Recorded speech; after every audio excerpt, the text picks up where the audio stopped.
Welcome back. The Trump administration has now relaxed rules of the H-1B visa, allowing visa holders to enter the US if they are returning to the same jobs they had prior to the visa ban. And the US Department of State advisory said that dependents also, that is spouse and children, will also be allowed to travel along with the primary visa holder. Now, to quote from the advisory, it says that travel by applicants seeking to resume ongoing employment in the United States in the same position with the same employer and visa classification will be allowed. Now, the administration will also allow travel by technical specialists, senior level managers, and other working to hold the other workers who hold the H-1B visa, and their travel is necessary to facilitate the immediate and continued economic recovery of the United States. So that's the underlining thought there. Also remember, on June 22nd, Donald Trump had signed an order banning or suspension really of non-immigrant visas such as H-1B till the end of the year. That was in the aftermath of the COVID-19 pandemic. Now, this is good news for those who are the visa holders. But to talk to us in detail about this, we've got guests joining us this morning. We've got Karthik Chekaraya. He is somebody who actually is a visa holder. We also have Sudhanshu Kaushik. He's the Executive Director for North American Association for Indian Students. And we've got Tejas Shah, who's a member of the South Asian Bar Association. Karthik, if I can come to you first. What is the first initial thought that you have? I believe your visa had been stuck for quite some time. How does this latest order change your life? This is going to have a big impact on us. We are very, very relieved and happy to see this development. Felt it was very unfair earlier where there was a sudden ban on visas, and I was on a short trip to India to renew my visa and have my job and house in New York.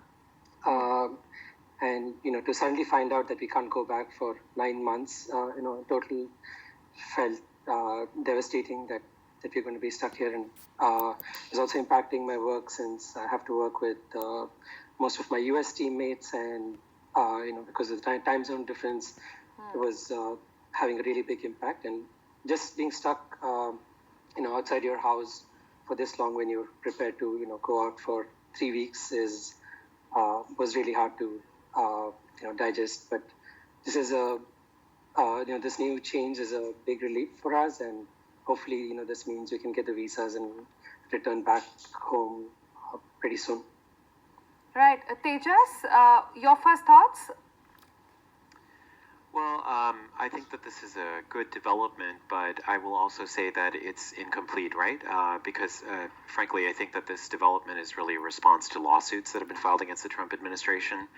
It seems in many ways that, if you want to get progress and you want any good developments, it involves filing lawsuits against this administration. And in essence, what they've said is that, they're going to allow individuals who are returning to the same jobs that they held before to get visas. Now, on its face, that sounds really, that sounds really good. But the complexity is going to lie in the fact that, the consulates are still closed, and they're directing consular officers to look at a particular way that the forms may have been completed, and looking at particular selections. And there can be minor changes and nuances there where maybe somebody received a promotion, so you may be indicating that it's not exactly the same position. Does that mean then that person is not going to be allowed to return to the U.S.? I think really the preferable option is get rid of these exceptions, let me rephrase, get rid of, the entire proclamation, because it's not really doing anything to benefit the U.S. economy. But in terms of where we were before, certainly this represents progress. I think it's just going to require, it sounds easier than it is going to be in reality. All right.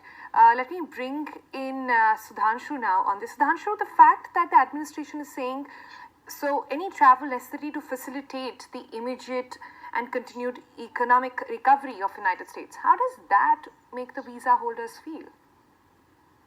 I think this is a first of all, a welcome decision by everyone that's a stakeholder, especially students who were transitioning from OPT to H-1B, or those that put so much, monetary expenses towards the eventual H-1B process and being able to work and earn in dollars here in the United States.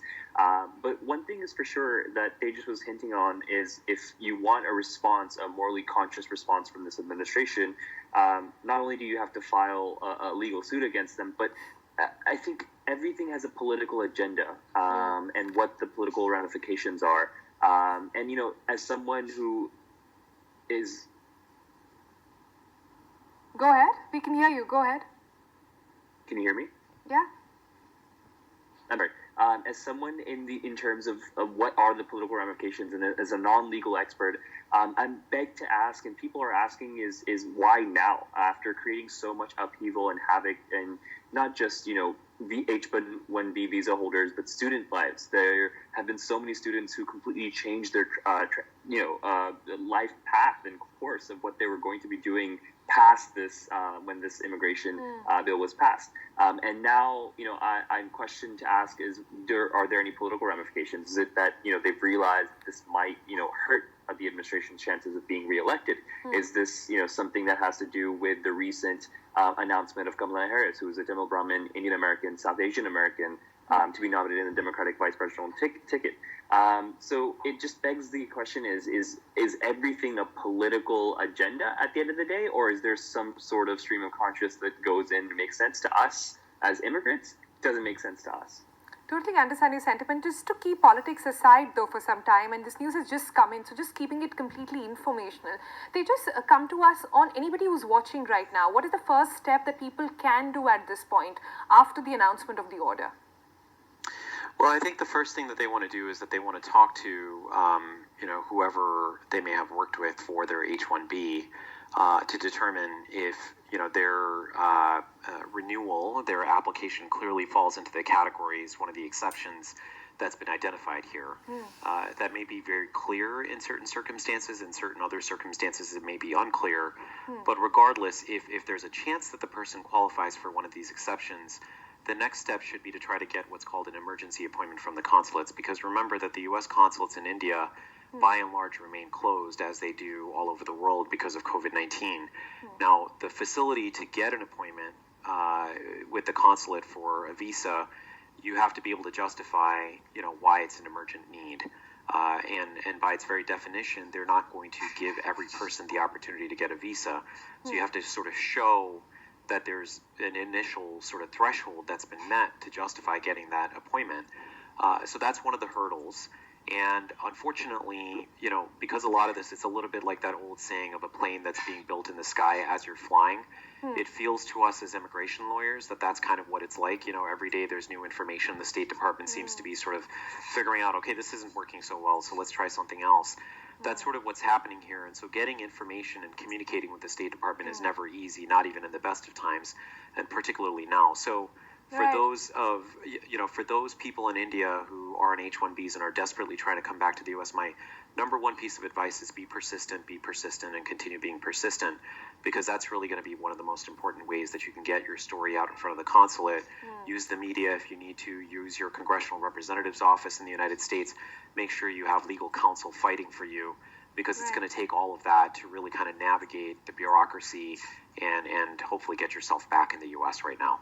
Well, talking about that, let me bring in Karthik again. Karthik, how did you get to know about this information firstly? And have you faced any roadblocks so far that you would want to highlight? Yeah, I heard about this information from Tejas just a few hours ago, which was great to hear. But there have been quite a few roadblocks, mainly the uncertainty. I think that Tejas highlighted as well, that it's not clear, who these different rules apply to, and if it applies to our specific case or not. And we've not had a lot of very clear feedback from the consulate as well. I've been writing to them pretty often, but we get they've been responding to emails, but it's not. Looks like they're not in a position to answer and clarify all the questions we have. Maybe due to the uncertainty of the proclamation itself, but just not knowing when we'll be able to go back has meant like a lot of decisions had to be put on hold. Right. Like we have a house in the US and we're not sure what to do with it. If you're not going to be able to go back for 9 months or even a year, like, it's just uncertain how long it'll take. So, yeah. All right. So Karthik, just one of the many who are facing such circumstances at this point. But thank you, Tejas, Sudhanshu, and Karthik for joining us, and keep working on it, Tejas.